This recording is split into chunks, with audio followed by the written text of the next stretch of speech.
सरकारी अस्पतालों में डॉक्टर्स के लॉकर्स का गैर कानूनी तरीके से इस्तेमाल और इस हवाले से जैसे कि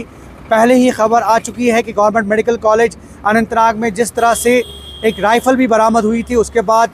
कई अस्पतालों में चेकिंग का सिलसिला शुरू हो गया है। और हम आपको बताएं कि आज कुलगाम पुलिस ने कई अस्पतालों की चेकिंग की और यहाँ पे जितने भी डॉक्टर्स के लॉकर्स हैं उनका मिसयूज़ ना हो, उसके हवाले से जो चेकिंग है उसका सिलसिला शुरू किया। अगर हम बात करें SDH यारीपुरा की, देवसर की, काजीगुंड की और दीगर मकामात की, तो कुलगाम पुलिस ने कई मकामात पर इस तरह की कार्रवाइयाँ जो है वो अंजाम दी ताकि जो डॉक्टर्स के लॉकर्स हैं उनको मिसयूज़ ना किया जाए। इस हवाले से ये भी खबर कि जो कुलगाम पुलिस है उन्होंने मेडिकल अमला के साथ ये चेकिंग जो है वो अंजाम दी, उनकी मौजूदगी में ये चेकिंग अंजाम दी। और हम आपको बताएं कि अगर हम यारीपुरा की बात करें, कुलगाम के कई अस्पतालों की बात करें, तो यहाँ पे आज दिन भर कुलगाम पुलिस ने चेकिंग अंजाम दी ताकि अनलॉफुल एक्टिविटीज़ में जो है कोई भी शख्स इन्वॉल्व ना हो और जो मेडिकल